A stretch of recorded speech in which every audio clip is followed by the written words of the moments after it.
নমস্কার বন্ধুরা, ভদ্রসর study centre চ্যানেলে তোমাদের স্বাগতম। তোমাদের জন্য লেটেস্ট আপডেট। সম্পূর্ণ পার্মানেন্টভাবে নিয়োগের জন্য বিজ্ঞপ্তি প্রকাশিত হয়েছে সরকারিভাবে। এবং এই যে সরকারি নিয়োগটি হচ্ছে, কোন কোন পোস্টে নিয়োগ করা হচ্ছে এবং তার জন্য যোগ্যতা কি প্রয়োজন সে ব্যাপারটা আগে ক্লিয়ার করছি। দেখো, স্টেনো পোস্টে নিয়োগ করা হচ্ছে, লোয়ার ডিভিশন ক্লার্ক পোস্টে নিয়োগ করা হচ্ছে, আবার তোমাদের গ্রুপ ডি পোস্টে নিয়োগ করা হচ্ছে। গ্রুপ ডি পোস্টের জন্য যদি আবেদন করতে চাও তোমাদের 8 পাস যোগ্যতা প্রয়োজন। তুমি যদি লোয়ার ডিভিশন ক্লার্ক পোস্টে আবেদন করতে চাও তোমাদের এখানে 10th পাস যোগ্যতা প্রয়োজন। এছাড়া তোমাদের বিভিন্ন পোস্টের জন্য বিভিন্ন রকম যোগ্যতা থাকছে, আরও অন্যান্য পোস্টও আছে। সম্পূর্ণ গুরুত্বপূর্ণ তথ্যগুলো এই ভিডিওর মাধ্যমে ক্লিয়ার করব। এখানে 23 জেলার প্রতিটি জেলার প্রার্থীরাই কিন্তু এখানে আবেদন করতে পারে। এখানে তোমাদের পোস্টিং যেটা হবে সেটা পশ্চিমবঙ্গের মধ্যেই কিন্তু তোমাদের পোস্টিং হয়ে যাবে। খুবই গুরুত্বপূর্ণ ভিডিও, একদম সরকারিভাবে নিয়োগ করা হচ্ছে। আর এরকমই গুরুত্বপূর্ণ প্রতিনিয়ত আপডেট পাওয়ার জন্য অবশ্যই চ্যানেলটাকে সাবস্ক্রাইব করে রাখবে, বেল আইকনটাকে অল করে রাখবে। তো চলো ভিডিওটা শুরু করছি। তো এখানে দেখো তোমাদের ইম্পর্টেন্ট ডেটস। এখানে আবেদন 1 ফেব্রুয়ারি থেকে তোমাদের আবেদন শুরু হয়েছে এবং আবেদন মূল্য জমা দেওয়ার ডেটও কিন্তু 1 ফেব্রুয়ারি থেকে শুরু হয়েছে এবং আবেদন তোমাদের জমা দেওয়ার শেষ তারিখ এবং আবেদন মূল্য জমা দেওয়ার তোমাদের শেষ তারিখ হচ্ছে 28 ফেব্রুয়ারি 2025।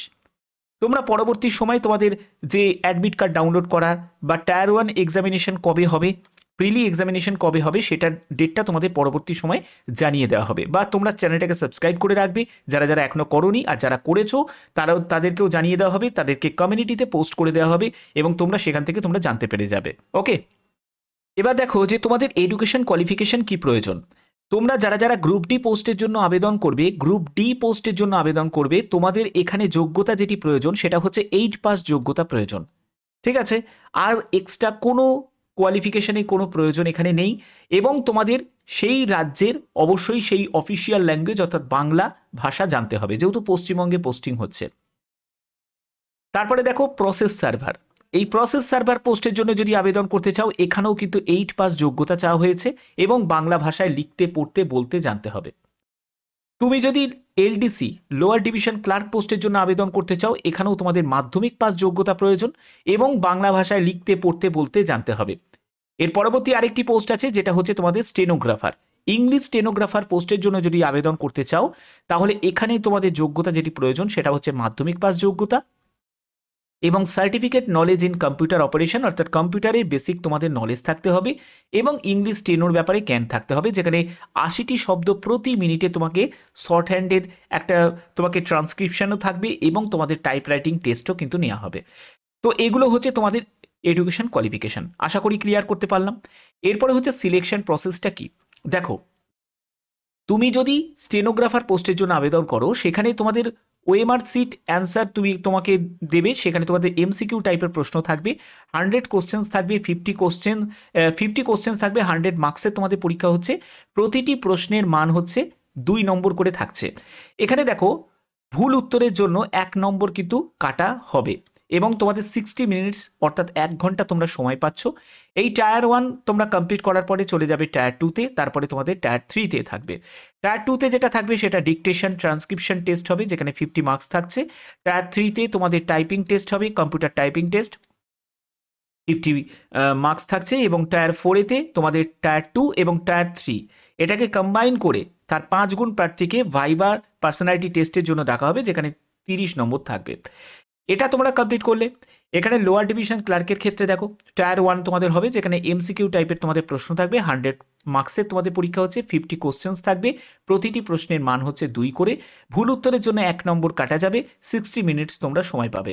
এখানে তোমাদের সিলেবাসের ব্যাপারটা ডিটেলসটা দেওয়া আছে। দেখো, তোমাদের অ্যারিথমেটিক থাকবে, সবই কিন্তু ক্লাস 10 স্ট্যান্ডার্ডের থাকবে, ইংলিশ থাকবে, জেনারেল সায়েন্স থাকবে, তারপরে রিজনিংয়ের থাকবে, তারপরে একটা কনভেনশনাল তোমাদের ডেসক্রিপটিভ টাইপের তোমাদের একটা টেস্ট হবে। ঠিক আছে, তো এই টেস্টের তোমাদের 100 মার্কস থাকছে, যেখানে তোমাদের এসে থাকবে, রিপোর্ট থাকবে, প্রেসিস থাকবে, বেঙ্গলি প্যারাগ্রাফ থাকবে, ট্রান্সলেশন থাকবে, এই রকম টাইপের ব্যাপার থাকবে। টায়ার 3তে চলে যাবে, সেখানে তোমাদের পার্সোনালিটি টেস্ট বা ভাইবা তোমাদের হবে, যেখানে 30 মার্কস থাকছে। এগুলো কম্বাইন করে অর্থাৎ টায়ার 2 এবং টায়ার 3 এটা কিন্তু কম্বাইন করে ফাইনাল মেরিট কিন্তু প্রিপেয়ার হবে। প্রসেস সার্ভারে চলে যাবে। প্রসেস সার্ভারের ক্ষেত্রে দেখো তোমাদের এমসিকিউ টাইপের প্রশ্ন থাকবে, 100 মার্কসের তোমাদের পরীক্ষা হচ্ছে, 50 মার্কস থাকছে, 50 কোশ্চেন্স থাকছে এবং 2 নম্বর করে থাকছে প্রতিটি প্রশ্নের মান, এবং ভুল উত্তরের জন্য প্রাপ্ত নম্বর থেকে 1 নম্বর কাটা যাবে। 60 মিনিটস তোমরা সময় পাচ্ছ, যেখানে তোমাদের জিকে থাকছে, কারেন্ট অ্যাফেয়ার্স, একদম সেম সিলেবাস কিন্তু থাকছে। তারপরে তোমরা টায়ার 2তে চলে যাবে, এখানেও কিন্তু সেই ডেসক্রিপটিভ টাইপের একটা টেস্ট হবে, যেখানে প্রেসে রাইটিং, ঠিক আছে, ইংলিশ গ্রামার, তারপরে বেঙ্গলি গ্রামারের ওপর তোমাদের প্রশ্ন এখানে থাকবে। এখানে কিন্তু ট্রান্সলেশনটা থাকছে না, বাদ বাকি সবই কিন্তু থাকছে। টায়ার 3তে তোমরা চলে যাবে, টায়ার 3তে তোমাদের থাকছে 30 মার্কসের তোমাদের পরীক্ষা হচ্ছে, যেখানে ভাইভা পার্সোনালিটি টেস্ট তোমাদের নেওয়া হবে। ওকে, এরপরে হচ্ছে গ্রুপ ডি। গ্রুপ ডির ক্ষেত্রে যেটা থাকছে সেটা হচ্ছে তোমাদের ওএমআর এমসিকিউ টাইপের তোমাদের কোশ্চেন থাকছে, একদম সেম কিন্তু থাকবে। তোমাদের 100 মার্কসের পরীক্ষা হচ্ছে, 50 কোশ্চেন্স থাকছে, 2 নম্বর করে প্রতিটি প্রশ্নের মান, ভুল উত্তরের জন্য 1 নম্বর কাটা যাবে। 60 মিনিটস তোমরা সময় পাচ্ছ। এরপরে তোমাদের চলে যাবে টায়ার 2তে। টায়ার 2তে হচ্ছে তোমাদের ইংলিশ প্যারাগ্রাফ রাইটিং থাকবে, রিপোর্টিং রাইটিং থাকবে, তারপরে ইংলিশ গ্রামার থাকবে, সেখানে 100 মার্কসের পরীক্ষা হচ্ছে। এবং টায়ার 3তে যেখানে তোমাদের বলা হচ্ছে যে 30 মার্কসে তোমাদের ভাইভা পার্সোনালিটি টেস্ট হবে। তো এই হচ্ছে এখানে সিলেবাস। ওকে, তো আশা করি এই সিলেবাসের জায়গাগুলো তোমাদের ক্লিয়ার হয়েছে। এবার আবেদন মূল্য তোমাদের কত টাকা লাগছে? তুমি যদি গ্রুপ ডি পোস্টের জন্য আবেদন করো, সেখানে তোমাদের 700 টাকার মতো লাগবে, ঠিক আছে। ইংলিশ স্টেনোগ্রাফারের জন্য 800 টাকা, প্রসেস সার্ভারের জন্য 800 টাকা, এলডিসির জন্য 800 টাকা। এটা হচ্ছে যারা জেনারেল প্রার্থী, ওবিসি প্রার্থী তাদের ক্ষেত্রে। তুমি যদি এসসি এসটি ইডাব্লিউএস প্রার্থী হও, তাহলে তোমাদের ক্ষেত্রে এই রেঞ্জের কিন্তু তোমাদের থাকবে। এবার তোমাদের প্রশ্ন জাগতে পারে যে স্যার আমি কি একাধিক পোস্টে অ্যাপ্লাই করতে পারি? তুমি একাধিক পোস্টে অ্যাপ্লাই করতে পারো, কিন্তু তোমাকে সেপারেটলি ভাবে কিন্তু অ্যাপ্লাই করতে হবে, ঠিক আছে, আলাদাভাবে আবেদন করতে হবে।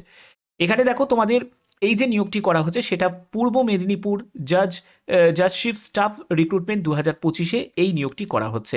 একদম সরকারিভাবে এই নিয়োগটি করা হচ্ছে। প্রত্যেকে কিন্তু আবেদন করতে পারো, যে কোনো জেলার প্রার্থীরা আবেদন করতে পারো। আবেদন করার জন্য যে অফিসিয়াল লিঙ্ক আমি ডেসক্রিপশনে দিয়ে দেবো, তোমরা সেখান থেকে অবশ্যই তোমরা সেটা পেয়ে যাবে, ঠিক আছে।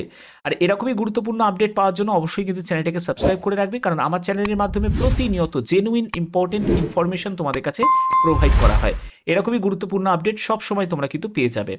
এখানে দেখো তোমাদের এখানে এজ লিমিট কি প্রয়োজন, আমি এজের ব্যাপারটা চলে যাচ্ছি। এজ লিমিট যেটা প্রয়োজন সেটা হচ্ছে 18 থেকে 40 বছর।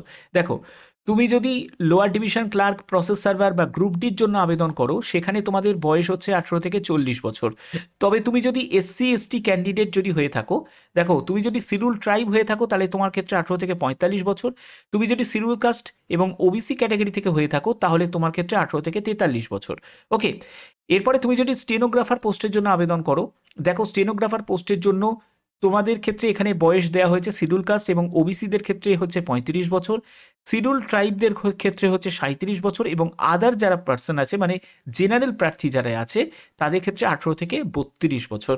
ওকে, তো যারা যারা আবেদন করতে চাইছো তারা অবশ্যই কিন্তু আবেদন করতে পারো। এখানে হচ্ছে এই যে ভ্যাকেন্সি টেবিলে ভ্যাকেন্সিগুলো দেওয়া আছে, এবং পাশাপাশি তোমাদের বেতনের ব্যাপারটাও ক্লিয়ার করা আছে। যেমন গ্রুপ ডির ক্ষেত্রে 17,000 টাকা থেকে 43,600 টাকা, প্রসেস সার্ভারের ক্ষেত্রে 21,000 টাকা থেকে 54,000 টাকার মধ্যে বেতন থাকবে, স্টেনোগ্রাফারের ক্ষেত্রে 32,000 থেকে 92,900 টাকার মধ্যে বেতন থাকবে, এলডিসি লোয়ার ডিভিশন ক্লার্কের জন্য 22,700 টাকা থেকে 58,500 টাকার মধ্যে বেতন থাকবে। তো এই সব তোমাদের লেভেলে কিন্তু বেতন থাকবে। যারা যারা আবেদন করতে চাইছো তারা কিন্তু যে কোনো জেলা থেকে কিন্তু এখানে অ্যাপ্লাই করতে পারো, কোনো অসুবিধা নেই। এবং আদার স্টেট থেকে যদি অ্যাপ্লাই করতে চাও, সেখানেও কিন্তু তোমরা অ্যাপ্লাই করতে পারবে, কিন্তু তোমাদের সেই স্টেটের কিন্তু অফিসিয়াল যে ল্যাঙ্গুয়েজ, সেই ল্যাঙ্গুয়েজ নিয়ে তোমাদের পড়াশোনা থাকতে হবে এবং লিখতে পড়তে বলতে জানতে হবে। তো এইসব তোমাদের কন্ডিশন কিন্তু আছে। বাদ বাকি তোমরা 23 জেলার প্রতিটি জেলা থেকে কিন্তু এখানে অ্যাপ্লাই করতে পারো। খুবই গুরুত্বপূর্ণ ভিডিও তোমাদের কাছে প্রোভাইড করলাম। এরকমই গুরুত্বপূর্ণ আপডেট প্রতিনিয়ত আমার চ্যানেলের মাধ্যমে প্রোভাইড করা হয়। এরকমই গুরুত্বপূর্ণ আপডেট পাওয়ার জন্য অবশ্যই কিন্তু চ্যানেলটাকে সাবস্ক্রাইব করে রাখবে, বেল আইকনটাকে অল করে রাখবে। এখনের মতো এটুকুই, টাটা।